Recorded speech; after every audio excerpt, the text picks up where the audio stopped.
Symmetry within a DC motor frame is a requirement for proper operation. If for some reason the field flux in the motor is not symmetrical, the motor will not operate at nameplate ratings and could possibly experience arcing at the brushes.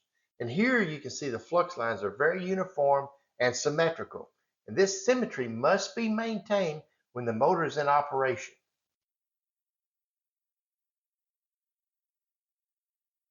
For this demonstration, we'll position the field poles in a straight line to better see what happens to brush performance when the flux lines remain symmetrical. As the conductor moves through the flux, the induced counter EMF is greatest when moving perpendicular with the lines of force. The counter EMF is zero when moving parallel with the lines of force. The conductor moves parallel with the lines of force at the exact center line of the brush.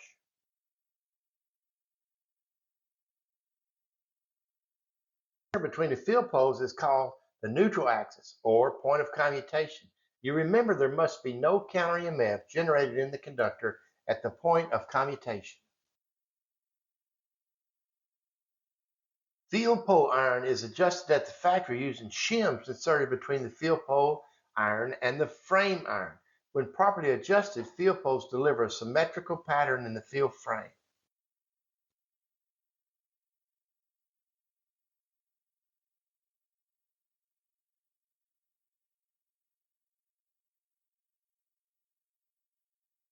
Improper field pole shimming can result in differences in counter EMF induced in each parallel path.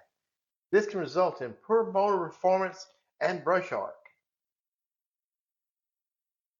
Skew relates to a brush arm that is not parallel with the commutator bar segment. Some shops target for this to never vary more than 1/2 the thickness of the mica segment over 1/2 the length of the bar. Symmetry within the brush rigging refers to every set of brushes relative to the commutator as a whole.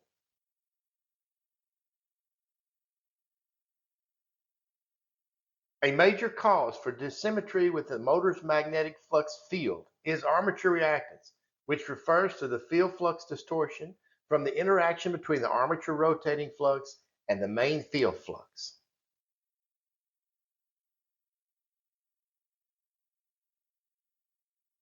When the machine is operating, the armature flux tends to distort the field flux, pulling a portion of it. The amount of distortion depends on the strength of the armature flux, which varies proportional to the load. When this happens, the point where the armature coil is moving parallel to the flux lines of force has changed. The change will be against the direction of rotation. To demonstrate the effects of armature reactance has on brush performance, we'll again position the poles in a straight line. As the conductor moves through the flux field, the counter EMF generated in the armature coil no longer reaches zero at the point of commutation. Therefore, at the point of commutation, the brushes will arc. The arcing occurs because there is current due to the induced voltage on the coil.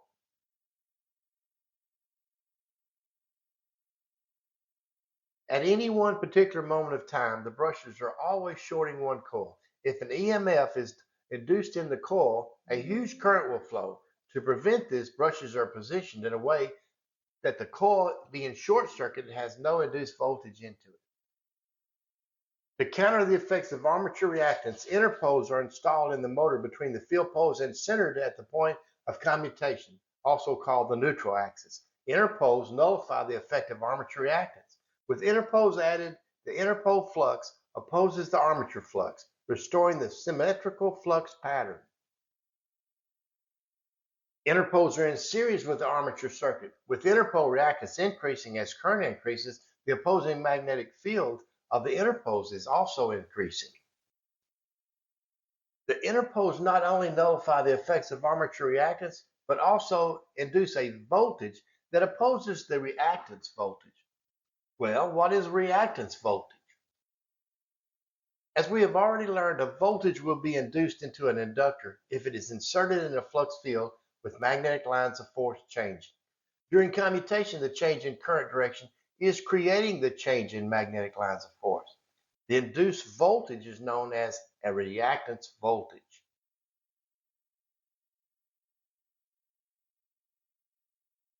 The polarity of inner poles is the same as the preceding field pole in the direction of rotation. This is known as the mother-daughter rule. Inner pole or field strength depends on several factors: mass of the pole iron, number of turns in the coil, current through the coil, and air gap between pole and armature, as well as air gap between pole iron and frame. Interpole air gap is a combination of air gap between armature and interpole plus any air gap in magnetic shims between the frame and the interpole. Air gap between interpole and frame has twice the effect of air gap between interpole and armature. Manufacturers use an assortment of magnetic and non-magnetic shims between the interpole and the frame. Since the amount of iron in the interpole affects its strength, the position of the non-magnetic shim also affects the interpole strength. Interpole mounting bolts are also non-magnetic when non-magnetic shims are used.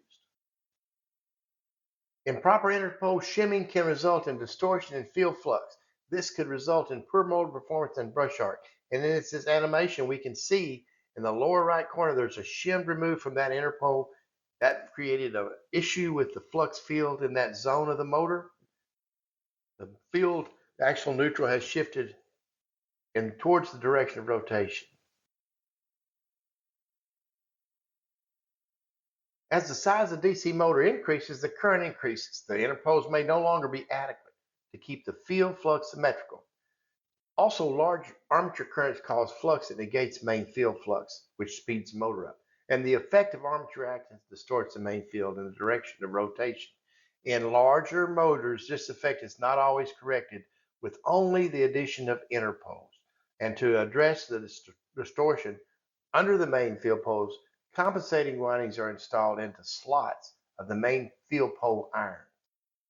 As shown, compensating windings are inserted in field pole iron. The compensating windings are in series with the armature. As armature current increases, so does the current through the compensating winding. Another problem for symmetry would be manufacture or remanufacture of commutator bars and commutators. Since commutator bars are trapezoids, removing more material on one side will make the overall measurement of the bars smaller versus 180 degrees away. And achieving good symmetry requires attention to copper bar dimensions, mica dimensions, machine expertise, and assembly standards.